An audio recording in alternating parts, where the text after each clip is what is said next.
Continuing with unsurprising coronavirus news, schools of all kinds have started to open: elementary, middle, high school, colleges, and universities, and coronavirus clusters are exploding. Now, I wish I could say, it really seemed like this wasn't going to happen. We're shocked by this. It was just unpredictable. We knew that this was going to happen. A few stories from around the country. At Purdue University, student cases on campus are already at 41 within just a few days of students moving in. Remember that it often takes 5 days to show symptoms. So certainly it's more than 41 cases that will ultimately be discovered at Purdue University's campus. In Florida, nearly 9,000 kids have tested positive in the 2 weeks since schools reopened. That brings the total number of cases in Florida among those under 18 to close to 50,000 cases. If you look across the country, you have about 750 colleges and universities now with cases. University of North Carolina is a bad one. They've had to send most undergraduate students home already. It's not even September. North Carolina had so many cases in the dorms that most undergrads have already been sent home. Notre Dame is delaying classes because dozens of students have tested positive there. Iowa State, dozens of cases in the dorms. One of the worst outbreaks is at the University of Alabama at Birmingham, where there are nearly 1,000 cases. University of Central Florida, 750 cases. I'm not going to give you the whole list, but it's everywhere, and it was completely predictable. Now, I want to remind everybody in the audience, because every time I talk about this, I get the same confused emails. I am not pretending, especially when it comes to school-age kids, elementary, middle school, high school, that this is a simple issue. This is not a simple issue. You have parents who can't work if their kids aren't in school. You have parents that have jobs that you can't work from home, but they don't pay enough to pay for childcare, meaning it wouldn't make sense if their kids are at home to go to work and pay for childcare. They just can't work. They've got to stay home. That's a systemic problem with the country. We've not done enough in terms of stimulus compared to other countries. It is a complicated situation, but it is a systemic problem.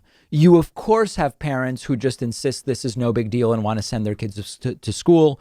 You have parents who believe, coronavirus conspiracy theories. You have all that stuff. But the real problem is not so much parents choosing to send their kids to school because they're not worried about the virus.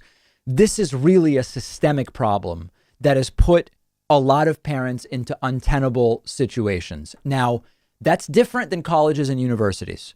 We're talking about, if things go correctly, you just need to do remote learning in the fall. Clearly, this fall semester should be done remote. It should be done online. It should have been done from day one. Some schools did it. Others have refused to do it. We're not talking about forever. And I get that if you're an incoming freshman, this is not a fun way to start college. This is probably not even the best way to start college from the perspective of learning. I get it.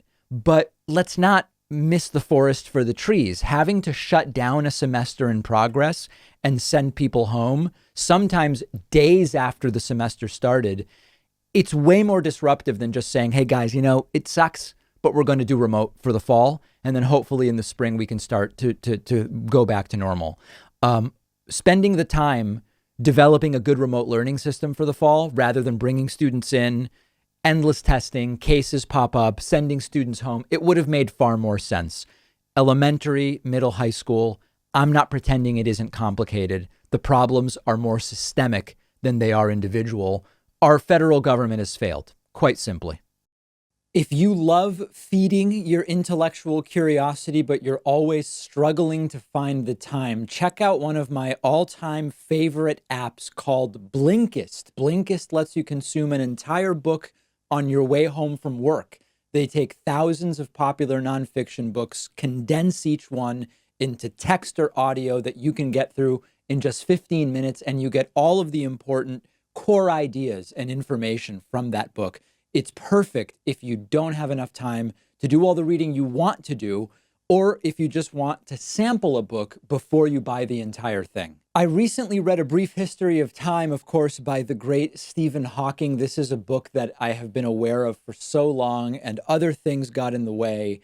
and it was fantastic to check it out on Blinkist. Blinkist has books on politics, philosophy, science. They have 27 different nonfiction categories, and a subscription is only about $8 a month, and you get the entire library. But you can try it totally free and get 25% off a subscription when you go to Blinkist.com/Pakman. I've put the link right underneath this video.